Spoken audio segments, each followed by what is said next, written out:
अस्सलामुअलैकुम। सेवा की इस वीडियो सीरीज़ में मैं आपका इस्तकबाल करता हूँ। सेवा की एमपीएससी की जो राज्य सेवा की कोचिंग क्लासेस हम लोग शुरू कर रहे हैं, उसके आज इंटरव्यूज़ 4 और 5 राउंड के इंटरव्यूज़ मुकम्मल हुए अल्हम्दुलिल्लाह। इसके पहले भी मैंने इसकी जानकारी आपको दी थी कि यवतमाल सेंटर पे हम लोग एमपीएससी राज्य सेवा की रिहायशी कोचिंग क्लासेस शुरू कर रहे हैं, जिसमें हम लोग 50 लड़कों को रिहायशी कोचिंग देंगे जो यवतमाल के एक मदरसे में हम लोग शुरू कर रहे हैं, और 20 लड़कियों को इंशाल्लाह जो है ना हम लोग ऑनलाइन कोचिंग देंगे। इसके कुछ तजुर्बात है, एक मुद्दा मैं आपके सामने ये पेश करूंगा और दूसरा एक जनरल जो ज़रूरत है आज कौम मिल्लत को, उस पर मैं बात करूंगा। मेरी आप तमाम से गुजारिश है कि आप इस वीडियो को पूरा देखिएगा और इस वीडियो को अपने ताल्लुकात में आप शेयर करिएगा। आज इतवार 10 मई को मैं ये वीडियो बना रहा हूँ। हम लोगों ने 5वां राउंड आज मुकम्मल किए इंटरव्यू का। मैंने इसके पहले जो वीडियो में बताया था, लेकिन तो उसकी लिंक भी हम इस वीडियो में शेयर कर देंगे कि आप और हम सब जानते हैं कि जनवरी से हम इसकी एडवर्टाइज़ कर रहे हैं, गालिबन दिसंबर से कर रहे हैं हम लोग इसकी एडवर्टाइज़ की। हम एमपीएससी की राज्य सेवा की कोचिंग क्लासेस शुरू कर रहे हैं। इसमें हम लोग जितने ज़िले और पूरे महाराष्ट्र में हम लोगों ने इसकी एडवर्टाइज़ किए सोशल मीडिया के ज़रिए से, मतलब व्हाट्सअप, फेसबुक, इंस्टाग्राम, और जितनी टीम्स है 15-16 ज़िलों की जो टीम्स है वो टीम ने अपने अपनी जगह पर इसकी एडवर्टाइज़ किए। इसके बीच फरवरी मार्च में रमज़ान का महीना गुजरा। रमज़ान के महीने में हम लोगों ने मस्जिदों में बैनर्स लगाए, जुम्मों में हमने इसके ऐलान किए।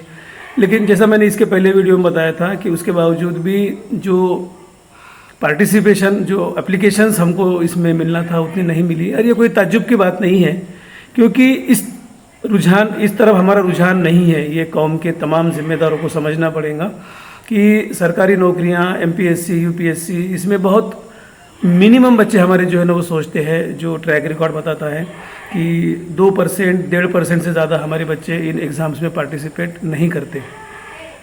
तो इतनी शिद्दत से इसकी एडवर्टाइज़ करने के बाद में सबसे ख़ास बात कि ये फ्री ऑफ कॉस्ट है, इसकी कोई फ़ीस नहीं है। रहना, खाना, पढ़ना, coaching, library, ground, everything for free of cost, without fees, ये सब हम कर रहे हैं, ये सभी को मालूम है।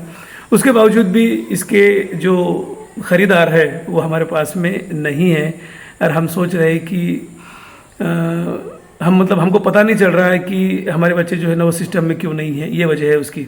बहरहाल, तो ये हो गया इसका एक नेगेटिव पोर्शन। लेकिन पॉजिटिव पोर्शन इसका बहुत ज़बरदस्त है कि ये 5वें राउंड में आज 2 बच्चे आए थे। अभी तक करीब 70 बच्चे इंटरव्यू में पार्टिसिपेट हुए हैं। 197-198 बच्चों ने इसमें रजिस्ट्रेशन किए, गूगल फॉर्म का रजिस्ट्रेशन किए, और 70 के करीब बच्चे जो है वो इंटरव्यू को आए। लेकिन ये जो 70 बच्चे हैं, ये 70 बच्चे माशाल्लाह बहुत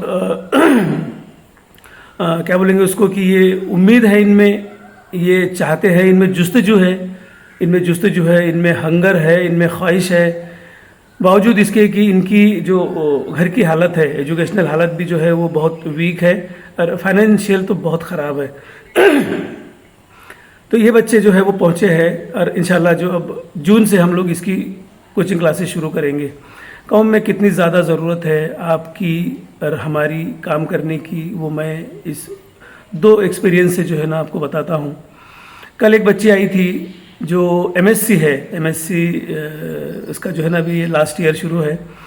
ये बच्ची डिस्टेंस यूनिवर्सिटी से पोस्ट ग्रेजुएशन कर रही है, ग्रेजुएशन भी इसने किया है। उसके साथ में इसने डिप्लोमा इन नर्सिंग किया है। इसका भाई जो इंजीनियरिंग हुआ था, बदकिस्मती से उसका एक्सीडेंट हुआ, ब्रेन इंजरी हुई, और वो पूरी तरह से जो है वो अपना ब्रेन का कंट्रोल खो चुका है, वो कुछ भी नहीं कर पा रहा।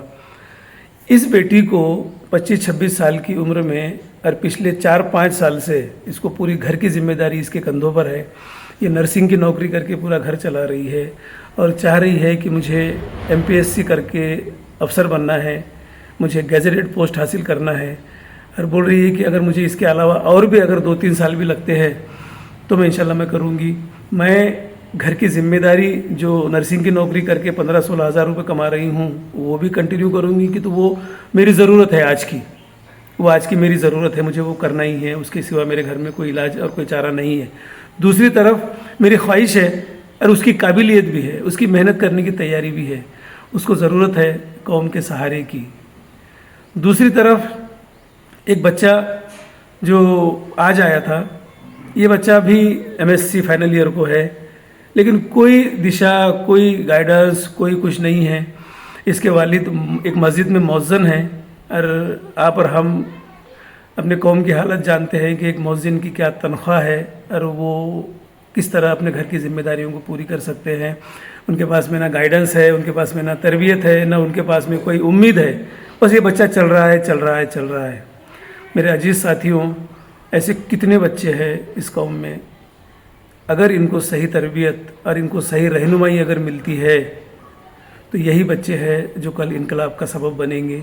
और इसके अलावा दूसरा कोई रास्ता नहीं है, इसके अलावा कोई दूसरा रास्ता नहीं है। मैंने परसों व्हाट्सएप पर एक मैसेज डाला था कि महात्मा ज्योतिराव फुले ने जो शूद्रों के लिए कुछ लाइंस कही थी कि विद्या विना मती गेली, मती विना नीति गेली, नीति विना गती गेली, गती विना वित्त गेले, वित्त विना शूद्र खचले, एवढे अनर्थ एकट्या अविद्येने केले। आज वही लाइंस जो है वो इस कौम के लिए है कि विद्या विना मती गेली, मती विना नीति गेली, नीति विना गती गेली, गती विना वित्त गेले, वित्त विना मुस्लिम खचले, एवढे सगळे एकट्या अविद्येने केले। अब इसका इलाज वो यही है कि ये हर इंडिविजुअल को, आपको और मुझको, ये अपनी ज़िम्मेदारी समझना पड़ेगा। और खुदा की कसम, ये सिर्फ ज़िम्मेदारी नहीं है, ये आपका और मेरा फ़र्ज़ है। इसकी पूछ होगी कि खैर उम्मत बनने के लिए हमने अपना क्या हिस्सा लगाया है। हम जो गलतियां कर रहे हैं, मैं वीडियो को ख़त्म कर रहा हूं, 1-2-3 मिनट और मैं बात कर रहा हूं कि हम जो गलतियां कर रहे हैं वो ये कि हम किसी और से उम्मीद कर रहे हैं, हम किसी सियासतदान से उम्मीद कर रहे हैं कि वो कौम के भलाई के लिए कुछ काम करेगा। हम किसी और जमात से, किसी ग्रुप से, किसी तंजीम से हम उम्मीद कर रहे हैं कि वो कौम के लिए कुछ करेगा, जबकि हमारा ईमान ये है कि हमारी इनफरादी पूछ होगी कि हमने क्या किया है।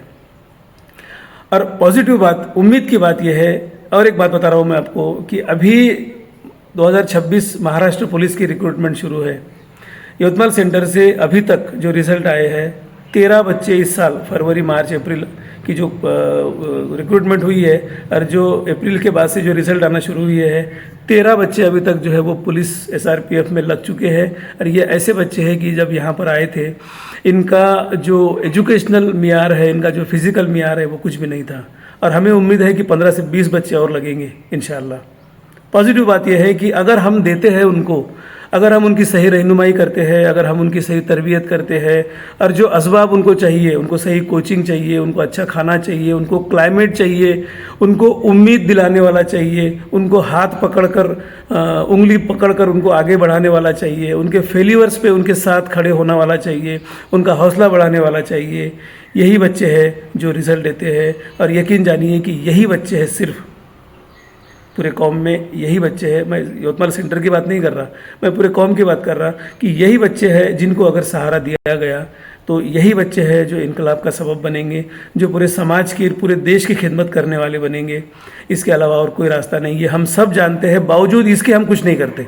मेरी शिकायत ये है, ये हम सब जानते हैं, मुझे बताने की ज़रूरत नहीं है, ये हम सब जानते हैं, उसके बावजूद भी हम आगे नहीं आते। हम खिड़की में बैठ के जो है वो नज़ारा देख रहे हैं। अगर ऐसा ही अगर हाल रहा तो शायद हमारा वजूद जो है वो नहीं बचेगा। हमको फिक्र करना है। तो मैं ये बोल रहा हूँ कि हर इंडिविजुअल को, हर आम आदमी को, आम आदमी वो नहीं जो सिर्फ फाइनेंशियल गरीब है, आम आदमी वो है जो अपने आप को इस कौम का हिस्सा मानता है, चाहे वो करोड़पति हो, चाहे वो गरीब हो, चाहे वो मजदूरी करता हो, चाहे वो बहुत आला अफसर हो, चाहे वो अनपढ़ हो।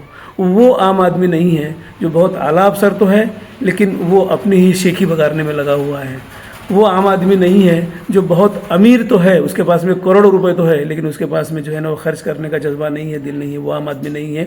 आम आदमी वो है जो, मेरी अपील है, शायद मेरी बात आपको ये बुरी लगे लेकिन मैं फिर भी बोल रहा हूँ कि आम आदमी को इस कौम की भलाई के लिए काम करना पड़ेगा, उसको सामने आना पड़ेगा और अपना फ़र्ज़ बनाकर इसके लिए जो है वो कंट्रीब्यूट करना पड़ेगा। ये काम बिना रिज़ल्ट की परवाह किए करना पड़ेगा और यही सुन्नत तरीका है। अक्सर हम गलती करते हैं कि रिज़ल्ट नहीं आ रहे, होगा कि नहीं होगा, कैसा होगा, इतने पैसे की जहालत है। हमको रिज़ल्ट की परवाह किए काम करना है, ये सुन्नत तरीका है। और रिज़ल्ट अल्लाह देता है, ये हमको मानना पड़ेगा कि मैं फिर एक बार दोहरा रहा हूँ कि ये आम आदमी का काम है, आम आदमी को आगे आना पड़ेगा और पूरी ताकत से उसको जो है वो अपना हिस्सा लगाना पड़ेगा फ़ौरन। अक्सर लोग जो है वो वादा कर लेते लेकिन जो है ना वो जल्दी पैसा आता नहीं है, आता ही नहीं है। ऐसा भी नहीं, हमको जितना है तब देना पड़ेगा, क्योंकि अगर ये डोनेशन और ये आपका ताउन अगर नहीं आया तो काम आगे नहीं बढ़ेगा। तो आम आदमी वो है जो गरीब है, आम आदमी वो है जो बहुत अमीर है, आम आदमी वो है जो बहुत पढ़ा लिखा है, आम आदमी वो है जो अनपढ़ है, लेकिन इस जज्बे के साथ में है कि उसको कौम में अपना हिस्सा लगाना है। अगर हम ये नहीं करेंगे तो शायद हम बहुत बड़ी चूक करेंगे। मैं हर बार व्हाट्सएप पर मैसेज डालता हूँ, वीडियोस डालता हूँ कि हमको जितने सेंटर्स है, पूरे महाराष्ट्र के सेंटर्स है, हमको छोटी छोटी मीटिंग्स करना चाहिए। हमने आपस में रिजल्ट आए ना आए, काम होना हो, लेकिन हमको छोटी छोटी मीटिंग्स करनी पड़ेगी अपने साथियों से। हमको कम से कम महीने में हम एक बार मिले, हम एक किसी के घर में, किसी ऑफिस में, किसी मस्जिद में, किसी मदरसे में, किसी हॉल में हम 8, 10, 12 लोग जो है ना मुलाकात करें और एक कैजुअल से हम बात करें कि हम क्या और बेहतर कर सकते हैं, हमारी क्या गलतियां हो रही है। हम जो है वो अपने कॉन्टैक्ट्स को जोड़े, सोशल मीडिया का इस्तेमाल करें, व्हाट्सएप ग्रुप से जोड़े, और आहिस्ता आहिस्ता जो है ना ये काम चलेगा और आहिस्ता आहिस्ता ये काम बढ़ेगा। अगर जब तक हम नहीं करेंगे तब तक ये काम नहीं होगा। तो मेरे अजीज साथियों, जहाँ से मैंने वीडियो को शुरू किया था कि ये एमपीएससी की राज्य सेवा की कोचिंग क्लासेस इंशाल्लाह जून महीने से हम आगाज़ करेंगे। 15 मई की हमने बच्चों को डेट दी है जिनको यहाँ पर शिफ्ट होना है, सेंटर पे आना है। 15 दिन जो है वो सारी चीज़ों को हम सेटलमेंट उनके साथ में कर लेंगे इंशाल्लाह, और जून महीने से ये कोचिंग क्लासेस शुरू होगी। 25 से 30 लाख रुपए का ये साल भर का प्रोजेक्ट है। आप तमाम से गुजारिश है कि इस काम की मदद करिए। 12 लाख रुपए के करीब जो है फीस यूनिक एकेडमी को जाएगी। अभी हम उसका MOU करेंगे। 50 बच्चों के लिए करीब 1.5 लाख रुपए, 1.25 लाख रुपए का महीने का खाने का खर्चा रहेगा, और जो रेंट है, जो कन्वेंस है, ये तमाम चीज़ें जो है वो लगी रहेगी। इसके साथ साथ जो पुलिस की कोचिंग बैचेस हम चलाते हैं कंटिन्यू, वो रहेगी। 6 बैचेस मुकम्मल हुई, और वो बैचेस जो है वो 6-6 महीने की वो भी कंटिन्यू रहेगी इंशाल्लाह। और हम कोशिश करेंगे कि इस काम को जो है आपके सहारे, आपकी मदद से और हम फैलाएं। मैं यही गुजारिश के साथ में कि हर साथी को, हर जिम्मेदार को इस काम को फैलाने की कोशिश करना है। सेवा का मेंबर वो नहीं है सिर्फ कि वो ऑन पेपर जो है ना मेंबर है। सेवा का मेंबर वो हर शख्स है जिसको इस कौम की फ़िक्र है, इस देश की फ़िक्र है, इस समाज की फ़िक्र है। तो चलते रहना ही दलील कामरानी है। जो थक कर बैठ जाते हैं वो मंजिल को पा नहीं सकते। अस्सलाम वालेकुम।